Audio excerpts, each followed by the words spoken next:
Slow contact hitter. August 2nd, 2022. Columbia, South Carolina, USA. I'm turning it all the way up to 90, Lyle announced to his friend Colin as he adjusted the speed setting on the batting cage's pitching machine. You're gonna whiff on everything, Colin replied with a laugh from behind the cage's protective fence. Lyle stepped into position and, just as his friend predicted, swung late. He made contact only with air as the first 3 baseballs flew past him. He had grown used to slower and fatter softballs, playing on a league team organized by his boss. His high school baseball days were a distant memory. Now, the only time he tracked a ball moving close to 90 miles per hour was when he and Colin paid for a night at the batting cages. I need to anticipate. Start swinging while it's still in the machine, Lyle said, mostly to himself. He choked up on the bat in his hands. He threw his arms forward as he caught the first glimpse of a ball. Crack! The pitch glanced sideways from the bat and ricocheted off a steel support pole. Lyle felt a blow to his helmet right above the left ear hole. He dropped to one knee and squeezed his eyelids shut. A halo of light flashed inside his head. You okay, Lyle? Colin's words sounded slow, like a recording being played at half speed. Lyle opened his eyes in time to see the next pitch leave the machine. The ball crawled through the humid air. Lyle's head felt heavy as he turned to look at the control dial. It was still set to 90 miles per hour. The next 2 balls also moved impossibly slow. Colin continued to ask in a drawn-out voice if Lyle was all right. Lyle ignored him and his own well-being and strained to get to his feet. His bat felt like a sledgehammer as he raised it to his shoulder and crouched into a batting stance. Lyle watched the seams of the next ball spin as it left the batting machine. He had time to track its exact path, and he pulled hard on his bat to intercept. It felt like swinging through water, but the ball and bat made clean contact. The ball shot forward. Hey, you hit one! Where did that come from? Called Colin with stretched-out words. Lyle hefted the bat back to his shoulder and hit the next ball, then the next and the next. When they appeared to move so slow, he could not miss. It was only a matter of intersecting the flight path with the heavy bat. How are you doing this? What happened? Shouted Colin. Lyle turned to reply, his own words coming out like he was imitating a foghorn. Something happened in my head. When that ball hit me, everything slowed down. Or maybe my brain sped up. You could play in the majors. Break all the hitting records. Ha! I'm too old for that. Not if you make contact every time. I could talk to Hunter Henry. You know, the guy who's dating my sister and manages the single A team. He could get you started and then move you up to the big leagues. Lyle smiled at the idea. It would be cool to play for real. I wonder if I should talk to a doctor first. Over the next few days, Lyle adapted to the world around him, moving at half speed. He saw a doctor who concluded there was nothing obviously wrong with his brain, and the sensation he was feeling would probably fade. At the same time, Colin cornered Hunter Henry at a family dinner and pestered him about a miracle hitter who was going to bat over 500 in the majors. Lyle and Colin showed up at Granger Field, home of the minor league Class A Columbia Fireflies, in the middle of the day. They wore shorts and extra-large T-shirts to cover their pear-shaped torsos. As they strolled toward the net set up behind home plate, Colin spotted Hunter. Here he is, my friend Lyle, Colin called excitedly. Prepare to be amazed. Hunter was younger than Colin and Lyle and full of nervous energy. He looked lean in his Fireflies uniform with a dark tan on his arms and face. He took one look at Lyle and spit on the ground. Since I promised to take a look, let's get this over with. Colin continued to talk up Lyle. Something weird happened to his brain. Pitches look slow. He can hit anything. Get on base every time. You'll see. You'll want him on your roster. I'm not looking to sign anyone this late in the season. For everyone dreaming about playing pro ball, we have walk-on tryouts in the spring." Colin acted like he did not hear Hunter's discouraging words. He turned to Lyle and said, "Okay, show 'em what you got." Lyle felt embarrassed as Hunter handed him a bat and he walked to home plate. One of the Firefly coaches stood on the pitcher's mound with a pitching machine. He fed in a ball and it spun toward Lyle.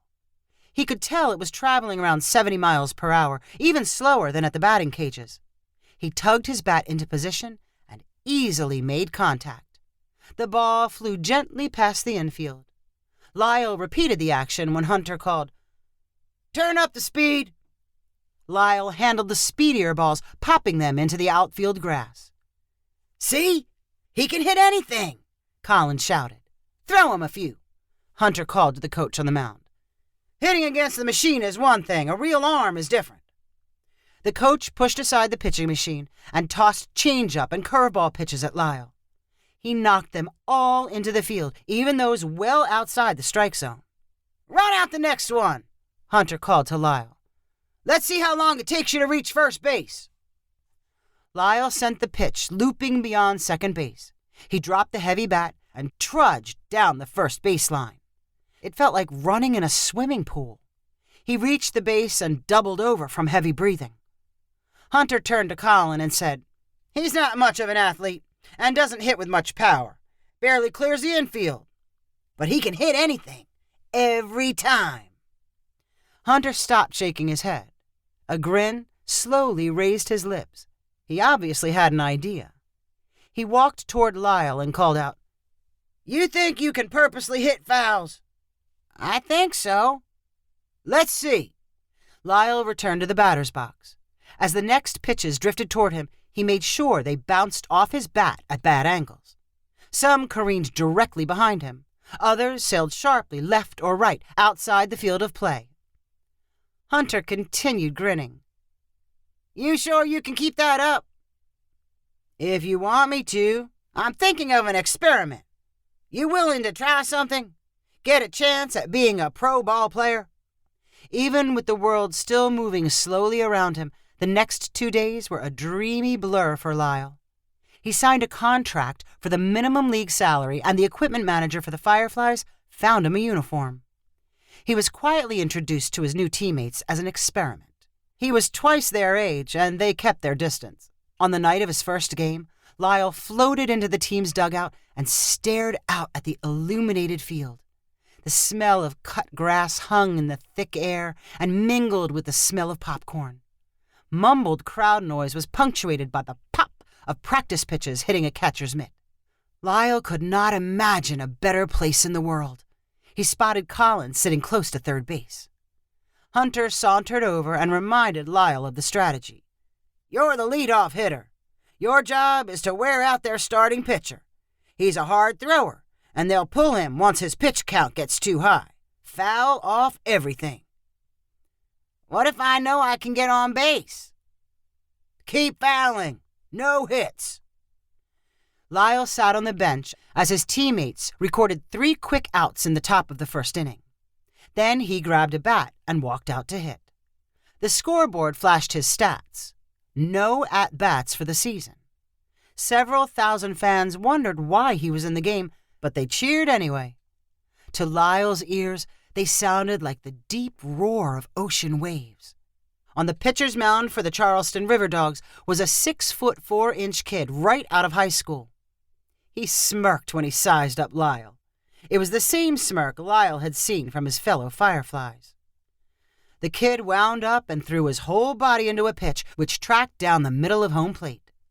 Kyle leaned forward and pulled his bat down. The ball spiraled backward into the protective screen. Foul. Strike 1. The next pitch produced the same result. Foul. Strike 2. Then 8 more pitches and 8 more fouls. The count stayed at no balls and 2 strikes. The young pitcher grew frustrated. He tried curveballs and change-ups way out of the strike zone. Lyle acted like it was no big deal to reach out his bat and send the balls flying into foul territory. He glanced at Gunter, who smiled and clapped his hands together. When the pitch count reached 40, The kid on the mound was unmistakably flustered. He wiped the sweat from his face and shook his head at the catcher. The crowd began to boo each new foul which held up the game. Lyle figured it was time to move things along.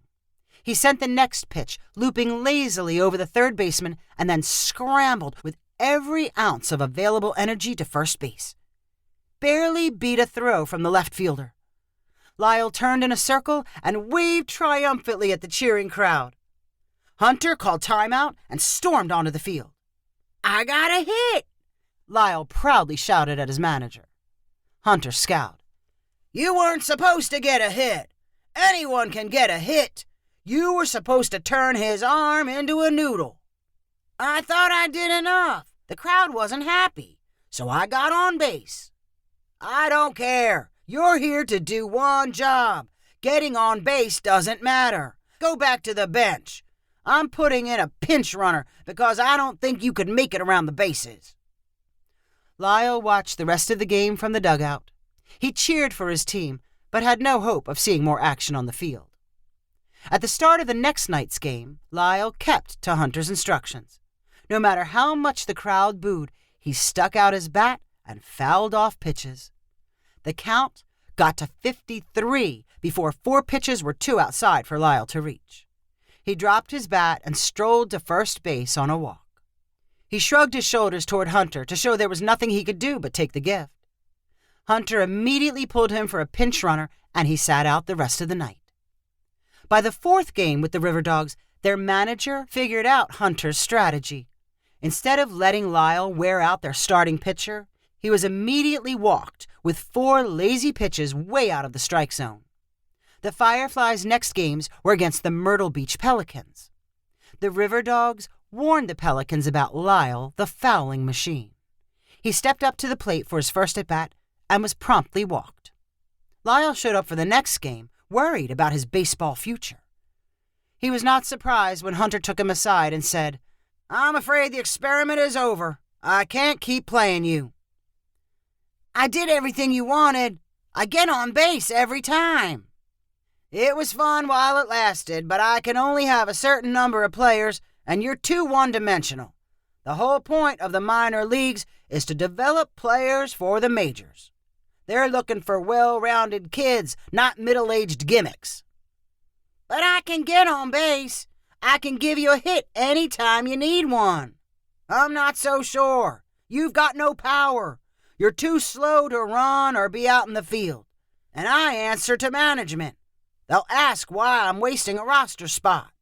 Lyle hung his head but could not argue his case. He simply asked, "Could I have one more at bat? Let me swing away." "We'll see." Lyle stayed close to Hunter in the dugout so he would not be forgotten. In the bottom of the 6th inning, the Fireflies had 2 outs and the bases loaded. Hunter did not have faith in his next batter. He turned to Lyle and said, "I must be crazy. Get out there and see what you can do." "Swing away?" "Get on base." Myrtle Beach was in a tight situation. They recognized Lyle as the foul machine, but if Lyle walked, he would force in a run. The pitcher decided to throw strikes and attempt to get an out. Lyle watched the first ball leave the pitcher's hand and knew it was heading right over the plate. He had plenty of time to bring his bat around and aim carefully toward the third baseline. The ball hopped off his bat and landed fair just in front of the grass outfield. Then it slowly rolled toward the low wall beyond the dugout. The stadium exploded with noise and chaos. The 3 men on base lurched forward. A Myrtle Beach outfielder sprinted for the ball from a dead stop. Lyle dropped his bat and chugged toward first base as if he were dragging cinder blocks. The first base coach gave him the sign to keep running, so he gasped and wheezed his way to second. The Myrtle Beach players were most concerned about the runners in front of Lyle. A wild throw to home plate got lost in the backstop fence. The third base coach waved for Lyle to keep moving. He rumbled around second like he was halfway through a marathon. When he finally got close to third, the coach yelled for him to slide. He awkwardly launched himself headfirst and desperately reached for the bag. The throw to third was low and off the mark. The ball hit Lyle in the helmet right above the left ear hole and dribbled to the ground. The umpire yelled, "Safe!" Lyle squeezed his eyes shut, and the flashing halo was back in his brain. He rose unsteadily and realized the crowd sounded different. The tone was higher. Lyle glanced around, and the other players moved at normal speed. The switch in his brain had flipped back. The crowd screamed and clapped as Lyle got to his feet. He knew he was living the last minute of a dream. He spotted Colin holding up a phone to record the scene. In another year, they would be the only ones who cared about what happened, no matter how much they talked about it during future softball games. But somewhere, Lyle's record as a pro would be recorded. Since the walks did not count, his official stats would be 2 at-bats and 2 hits. A perfect 1,000 batting average. He could hit anything. If you enjoyed this story, please rank it on the website 500ironicstories.com. Please subscribe on the website to get weekly updates as new stories are posted. And please share with friends using the convenient links available.